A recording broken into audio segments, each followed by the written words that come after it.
You're listening to the Zach Gelb Show on Fox Sports 920 The Jersey.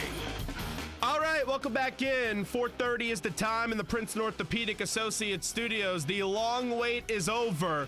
Part 3, Cavs and Warriors tomorrow night. It's going to be a fun NBA Finals, we hope, because these NBA playoffs have been terrible. But someone that we love to talk to him, of course, his name is Jim Barnett, played with the Warriors from 1971 to 1974, was also with the Sixers for a year and has been an analyst with the Warriors for a very long time, is kind enough to hop on board with us right now in a very busy time of the year for him. Jim, appreciate a few minutes. Zach Gelb here in New Jersey. Thanks for the time, and how are you? I'm doing well. I'm talking to a lot of people, so my voice is giving out a little bit, but I'll try to make through this interview. And I'm in Oracle Arena because we just had the media day for the Warriors, and they left a few minutes ago, and we were awaiting the presence of the Cleveland Cavaliers. Any second now, they'll be coming through the tunnel, and they're in a 30-minute media session, so it's kind of fun. Any juicy quotes from the Warriors? We know how much has been made of this rivalry with what happened 2 years ago and then what happened last year, them blowing the 3-1 lead. What were the Warriors saying today as they get ready for round 3 of this matchup? Well, everyone's just confident. They've come through the playoffs so far undefeated in the first 3 rounds, and they know what they are up against. They know that Cleveland is the defending champion, and they're a better team than they were last year. Different personnel, and not only that, they're playing at an extremely high level in the playoffs here. So LeBron James is LeBron James, and you've got Kyrie Irving. You've got stars on both teams. You've got future Hall of Famers on both teams. And this is the 3rd year they've met in a row, which has never been done, which is kind of ironic. I'm surprised that didn't happen in the 80s with the Lakers and Celtics, but 2 teams meeting for the 3rd year in a row in the finals, and that's never happened before. And this is the rubber match because the Warriors won it 2 years ago, and, of course, Cleveland last year, so we'll see what prevails.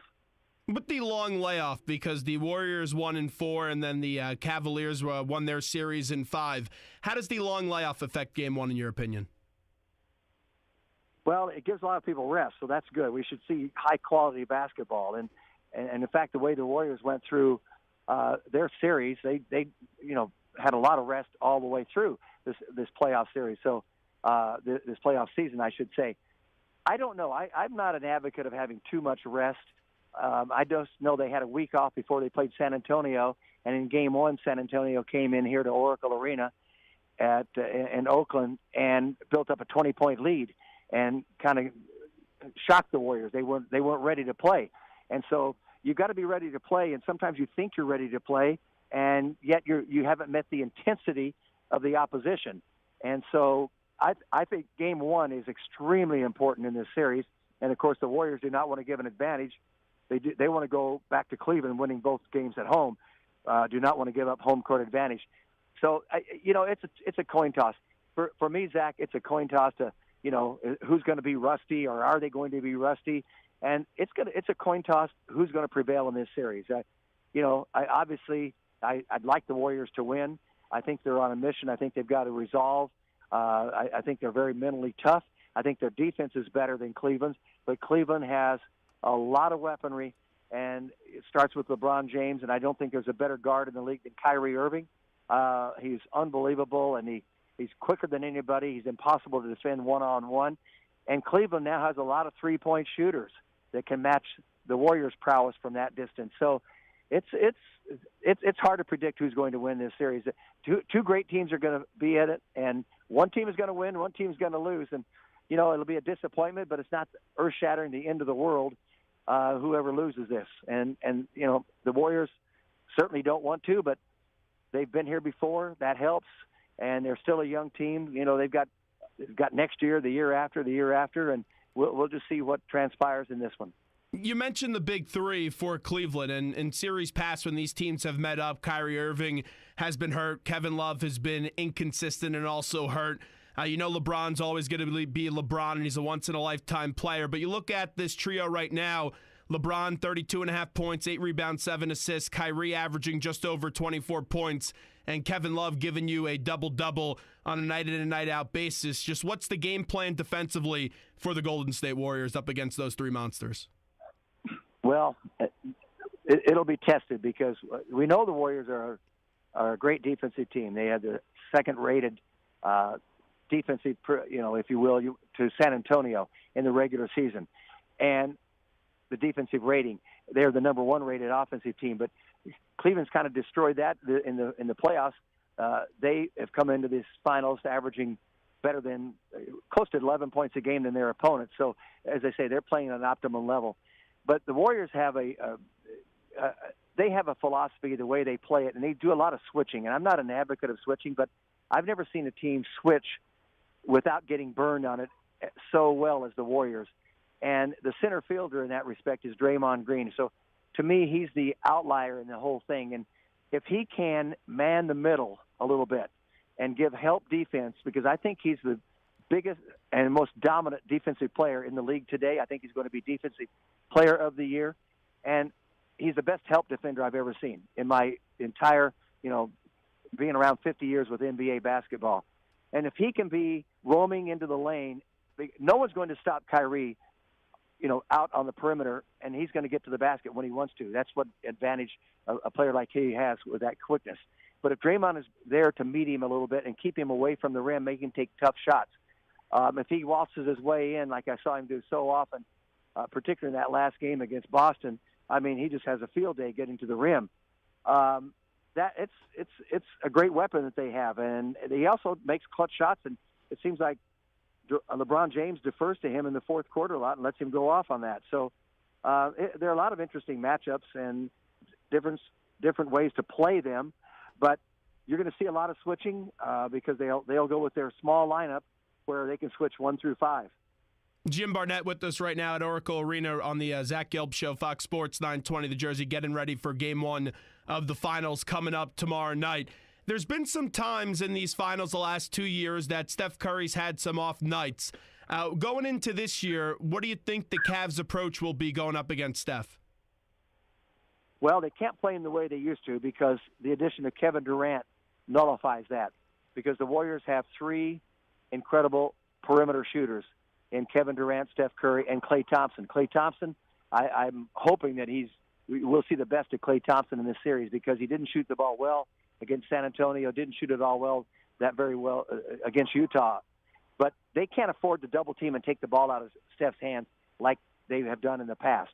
That's the biggest difference for me, is when they do that, they can't afford to leave Durant open. They can't afford to leave Klay Thompson open. And even Draymond Green has got an offensive game when he puts his mind to it. He's shooting well from three-point range this year also, in the playoffs particularly.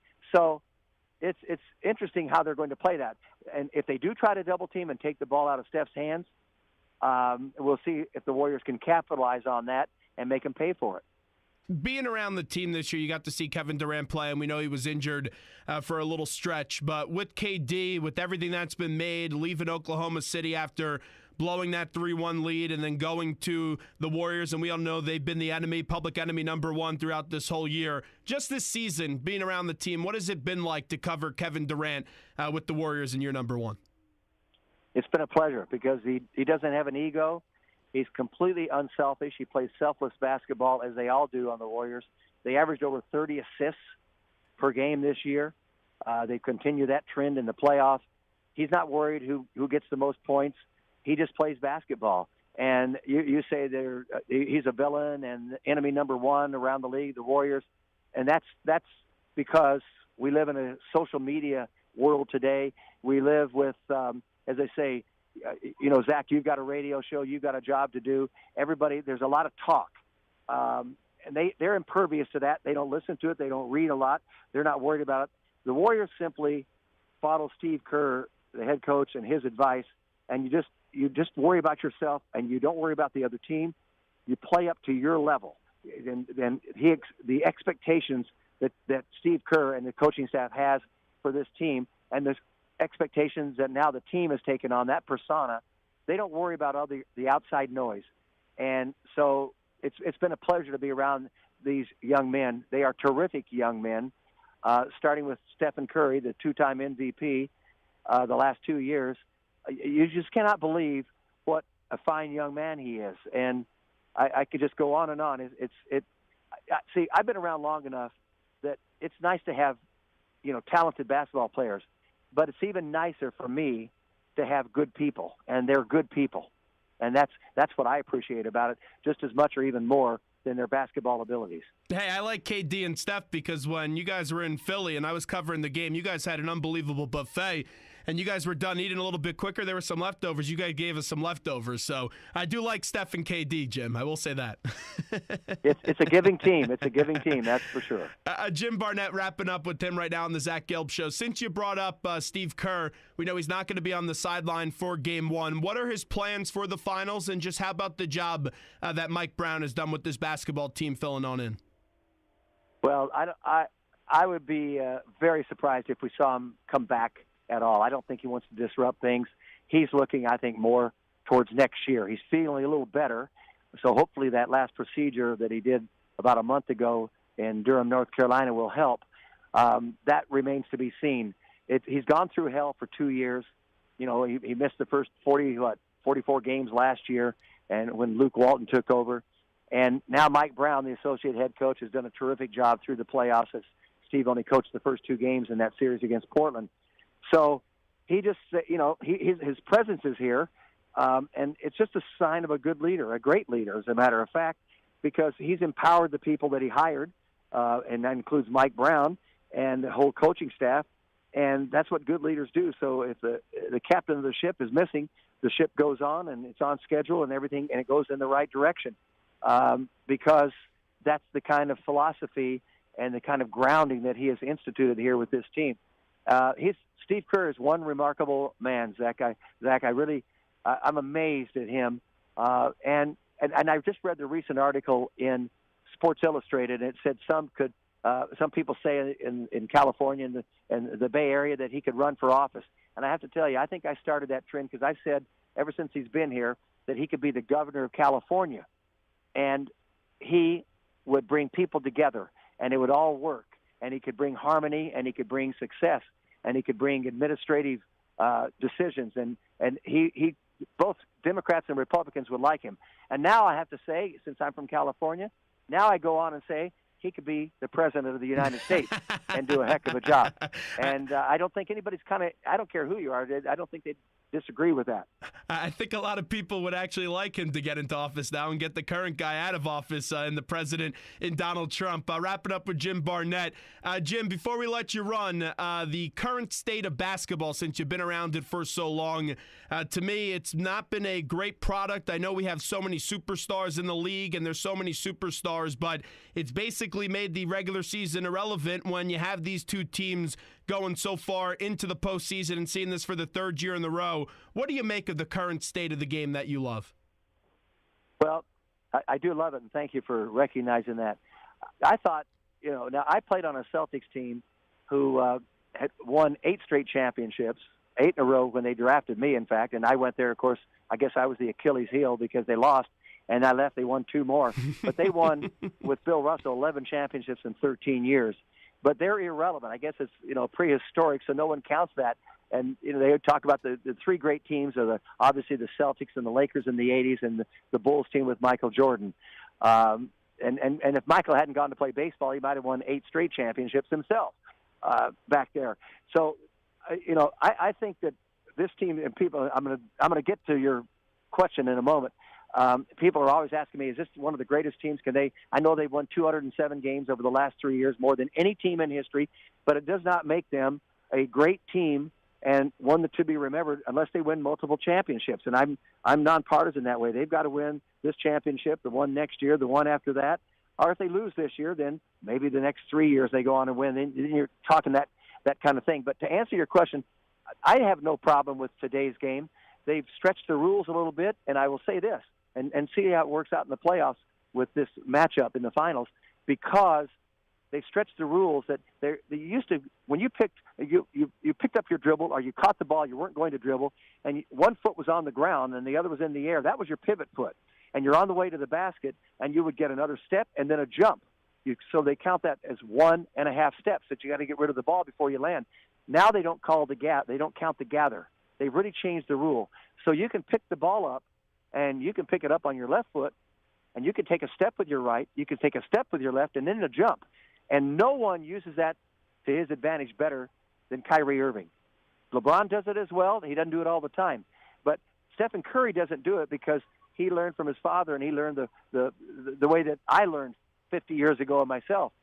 So that's a little different like that, and it kind of bothers me that they've changed that because they had to, because the players got sloppy with it. But as far as super teams and media, I think it's great. I think it's great to have a super team like this and come to the finals, and that's the way. I think the era of 1980s when, Boston won it in 80, Celtics won it in 80, 81. Did I say Boston? Yes. Excuse me. The Lakers won it in 80. The Celtics won it in 81. The Lakers won it in 82. 83, Philadelphia stepped in there. 84, the Celtics. 85, the Lakers. 86, the Celtics. 87, 88, the Lakers. And the bad boys of Detroit took over. 89, 90. To me, that was the greatest era of basketball, and maybe we're approaching that again.